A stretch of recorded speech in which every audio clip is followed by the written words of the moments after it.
You stole my home while pretending to care for me. That's what I told her before the FBI handcuffed her in front of the Christmas table she'd once helped decorate. No, that's not where it begins.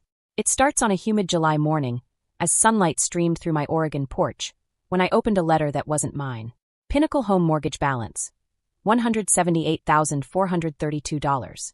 The paper trembled above my silver cane, the same cane she'd fetched me with that perfect smile. At that moment, I stopped trembling with pain and started trembling with rage. She thought I was too weak to fight back. She was right about the surgery, but not about strength. The morning after that letter, I sat at the kitchen table, my coffee getting cold, staring at the numbers until they faded. Michael was washing the dishes, humming off-key as he always did when he thought life was fine. The window above the sink overlooked the lavender I'd planted 15 years earlier in our backyard, now swaying in the breeze. For a moment, the scene seemed peaceful and safe. "Honey, are you okay?" he asked. I slipped the letter across the table. "Have you ever heard of Pinnacle Home Equity?" He frowned, drying his hands. "No. Why?" "They say I owe them $178,000.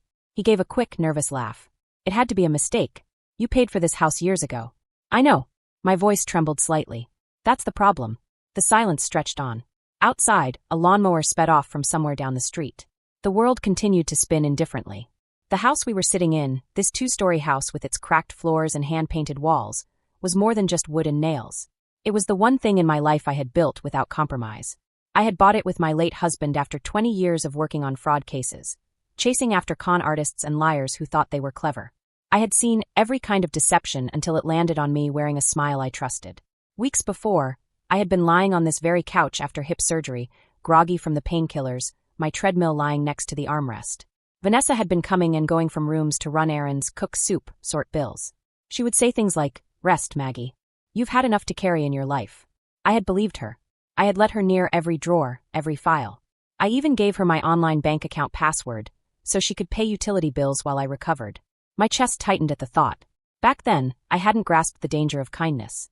I picked up the message again, tracing the logo with my thumb. My alarm clock, the one that had solved hundreds of fraud cases, went off. "I'll call them and see what's going on," I said quietly. Michael seemed relieved. "Fine. Maybe it was an administrative error." He still believed in mistakes. I believed in motives. When I reached the customer service representative, the situation changed abruptly. "Yes, Ms. Lawson, we have your reverse mortgage loan on file," the man said. My hand went numb around the phone. "What?" "It was approved on July 15th. The funds were deposited into the account ending in 7734. The room spun. Those were the last 4 digits of Vanessa's account. I'd written her a check for groceries once. "Can you send me all the documentation for this loan?" I asked, trying to steady my voice. "Yes, ma'am. We'll email them today." I hung up. Michael watched me, his face pale. "What did they say?" I looked directly at him. "They said I borrowed money the week I couldn't walk." Outside, the lavender bent sharply in the wind, as if something unseen had moved. The documents arrived that night. 6 PDFs, each colder than the last.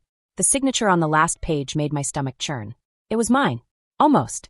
The loops were slightly uneven, the pressure uneven, as if someone had practiced until it looked convincing enough to strangers, but not to me.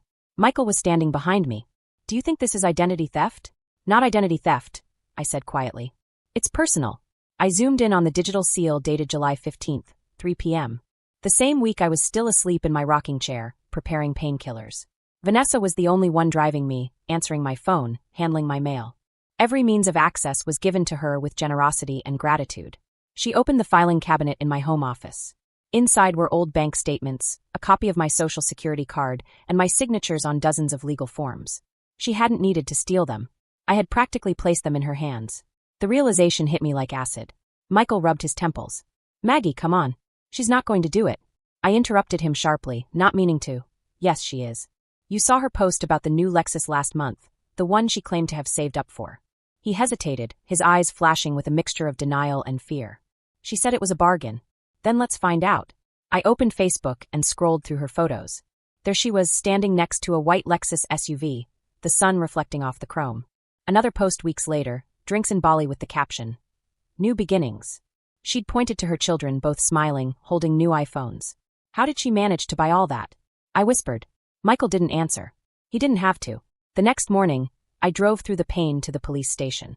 They directed me to the Financial Crimes Division. "You'll need a lawyer," the officer said gently. "Reverse mortgage fraud is serious, but it happens more often than you think." I met Diana Morales that afternoon. She was wearing a black jacket, had red fingernails, and her voice was steady as a metronome. She flipped through my printed papers with an indifferent sigh. Your sister-in-law forged a notarized affidavit. That's against federal law. Your case is guaranteed to succeed. She took care of me while she did it, I said. She fed me soup and paid my bills.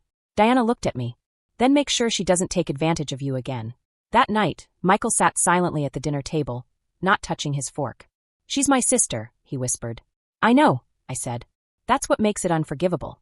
Outside, the porch light flickered as if the house itself was holding its breath, waiting to see what would happen next. I didn't sleep that night. The house seemed to know. Every sound was suspicious. The hum of the refrigerator, the whisper of the wind under the door. I sat at my desk in a flannel robe, flipping through years' worth of records, tax returns, insurance statements, and deeds. I needed to see with my own eyes where the lie had begun and how far it had spread. By dawn, I had colored files scattered on the floor, my cane propped up at my side like a soldier's rifle. It wasn't just about money anymore. It was about getting something back. She thought I'd lost my mind. Diana, I filed the first batch of complaints within days. The county records confirmed this nightmare. The mortgage was legal on paper. The property was provisionally foreclosed. I could have lost my home if I hadn't found out in time. Diana said, "We're going to notify the FBI. They're going to open a federal case. You've already done half the work." When Agent Sarah Kim called, her voice was calm but terse, as if she'd said those words before. "We'll check with the notary, trace the filing, and issue a search warrant once we're sure." I asked, "How long will that take?" She replied, "Just enough time for you to keep pretending you don't know. If you run away, everything will be complicated." Pretending not to know was the hardest part. Weeks passed. Vanessa kept calling, still sending pictures of her garden and jokes about her aging hips, as if we hadn't entered a war zone. I replied to each message with the same politeness. I'd write, "I'm recovering well. Thanks for asking." One night, Michael was watching me from across the dinner table, looking worried. "You're so calm about all this." I looked up from my plate. Calmness is the key to victory. But by Thanksgiving, the mask had slipped. Vanessa arrived in the same white Lexus, wearing a cashmere coat, her perfume filling the hallway. She hugged me like a proud nurse greeting her favorite patient. "You look so much better, Mags," she said, pressing my shoulders. "You're glowing." "It must be the lighting," I replied. She laughed, oblivious to her surroundings. Michael's mother wanted a family photo. Vanessa stood beside me, her diamond bracelet catching the flash. The irony nearly choked me. That night, after everyone had left, I sat alone in the kitchen. The smell of turkey and wine still lingered. I opened the FBI file, a digital proof that her account had received the full amount, $180,000. My thumb hovered over Agent Kim's call log. Tomorrow, I thought, we'll stop pretending. That day was colder than any Christmas I could remember. The sky was a stark white, making the air feel sharp and clean, almost sterile. Michael was the first to wake, making a racket in the kitchen, trying to pretend it was just another ordinary morning. I heard him humming along with the radio, trying to liven up the silence. I sat on the edge of the bed, my cane on my leg, watching the tree lights twinkle in the hallway. I'd hung them myself 2 nights earlier. One of the bulbs was broken near the top. That felt right. The FBI had called the night before. Agent Kim had said, "Tomorrow at 3:15. We'll be executing the warrant then. We'll need her at the house." I told her, "She'll be here. She never misses a photo opportunity." I spent the morning cooking. Perhaps it was instinct. Perhaps it was ritual. Turkey, mashed potatoes, roasted carrots. Every aroma filled the room with a deceptively warm ambience. The table was set with fine china, the kind Michael's mother had insisted the family use. Michael tried to keep his voice steady. "Are you sure you're ready for this?" "I've been ready since July." He nodded, but his eyes betrayed him. Guilt, shame, inescapable sadness. By 2:00, cars lined the driveway. Laughter erupted from the front door as coats were hung up and presents placed under the tree. Vanessa finally arrived, late as ever. Her white Lexus gleamed on the curb. She stepped out wearing a dark green dress and high heels that seemed out of place for a family gathering. Her perfume, sweet and strong, filled the air. "Merry Christmas," she sang, entering the room as if she owned it. She hugged her brother, then turned to me, her hands warm and confident. "Maggie, you look amazing. I'm so glad you're back to normal." I smiled calmly and composedly. "I couldn't have done it without you." She winked at me, oblivious to the sharpness in my voice. "You always say that." The living room was buzzing with conversation, the kind that seemed light-hearted but held a hidden tension, like a violin string stretched too taut. I caught a glimpse of Michael's gaze across the room. He looked like he was about to throw up. His mother was chatting with Vanessa in the kitchen, completely oblivious to what was going on. At 3:15, the doorbell rang.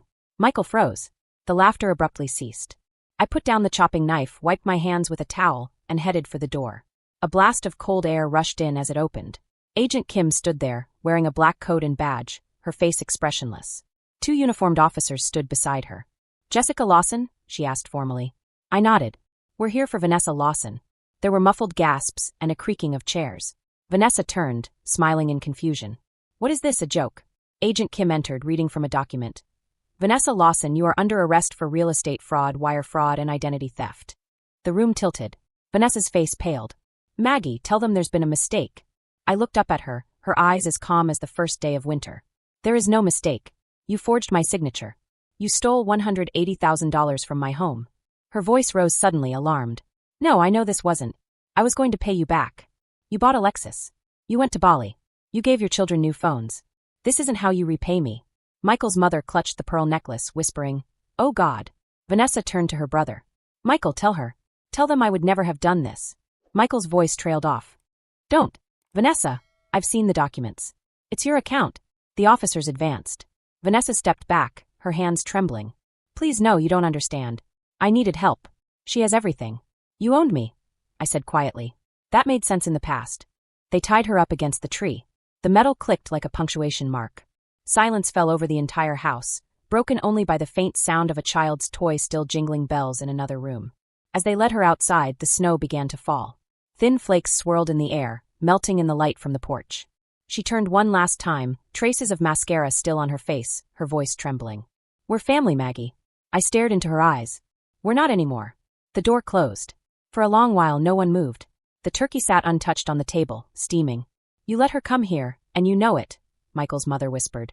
I nodded. The customers needed her composure. Besides, she earned her position. Michael stared at his hands. "You could have told me. And what would you have done? Warned her, or tried to resolve things quietly?" He didn't answer. Dinner that night was almost silent. The fine china gleamed in the warm light, but everything was dull. After the guests left, Michael and I sat by the fireplace. He spoke first. "She's my sister. I can't stop caring for her." I said, "You don't have to stop caring for her, you just have to stop protecting her." He nodded slowly, tears glistening in his eyes. For the first time in months, I reached out and took his hand in mine and whispered, "We did the right thing." He squeezed his hand, his voice trembling. "I know. I just wish doing the right thing didn't hurt so much." The trial lasted 8 months. The evidence was overwhelming, from a false affidavit to wire transfers and a notary's affidavit describing a woman with a scar across her forehead, Vanessa's scar. When the sentence was handed down, I sat in the courtroom, leaning on my cane, watching the woman who had forced me to eat soup as she waited. 7 years in federal prison, with full repayment, the judge said. Vanessa didn't look at me. Maybe she couldn't. When it was my turn to speak, I stood, leaving my papers untouched. "Your Honor," I said, "I've spent 30 years chasing con artists. None of them hurt me like this one did, because she knew what kindness meant and used it as a shield." My voice trembled, but I didn't stop. "She fed me when I couldn't walk. She covered me with blankets while she stole my name. It's not just about money, it's about trust, and she shattered that in a way no prison can repair." The judge nodded, his expression enigmatic. "Thank you, Mrs. Lawson."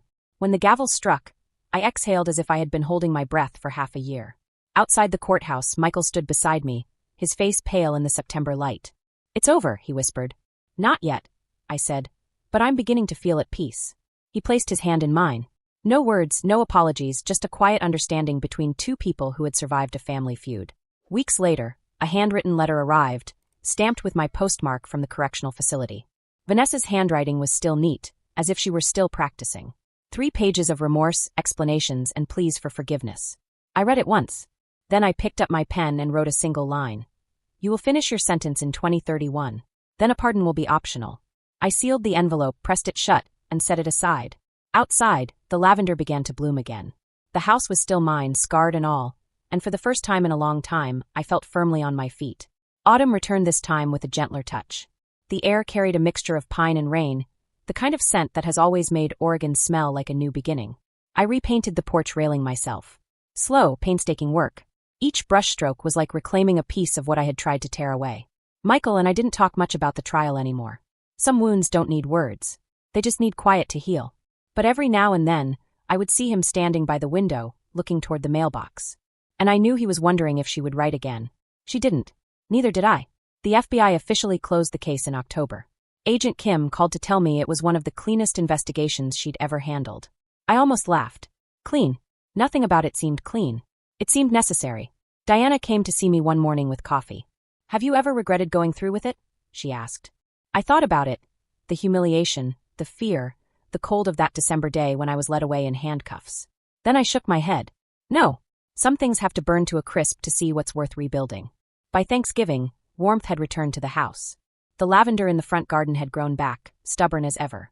She set the table with the same china, poured 2 glasses of wine, and lit a candle. Michael quietly raised his glass and said, "For peace." She looked at him and smiled. "For truth." And so that silence is never mistaken for weakness again. They say family means forgiveness. Perhaps that's true for some, but forgiveness without accountability isn't peace, it's mere permission. I learned that the hard way. When someone steals from you, you might lose more than money. You might lose your sense of security, your faith in love, but you can get it back little by little, truly.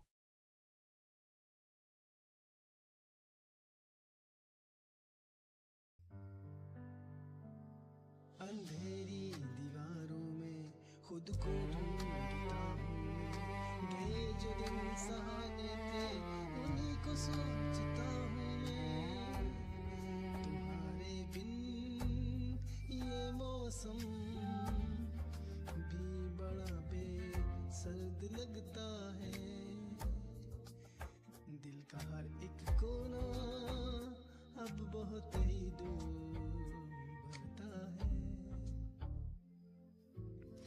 अंधेरी दीवारों में खुद को ढूंढता हूँ मैं ये जो दिन सुहाने थे उन्हीं को सोचता हूँ मैं तुम्हारे बिन ये मौसम भी बड़ा सर्द लगता है दिल का हर एक कोना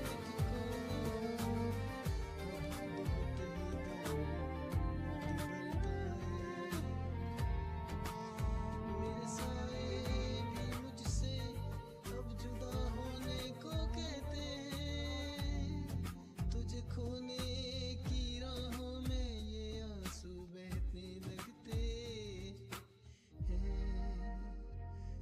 कहाँ जाऊं कहाँ ढूंढूं मेरा वो साजो सामा तो मेरी हर एक तमन्ना तू मेरी ही रूह का मका तू लकीरों में नहीं लिखा जो तुमने ख्वाब देखा था वफा की इस कहानी में फकत एक गम ही लिखा था सितारों से भी पूछता है पता तेरा कहाँ होगा मगर खामोश है दुनिया कहाँ मेरा जहाँ होगा बस एक बार मुड़ के देख ले मेरी बेबसी की सूरत मुझे है आज भी तेरी वफा की सख्त जरूरत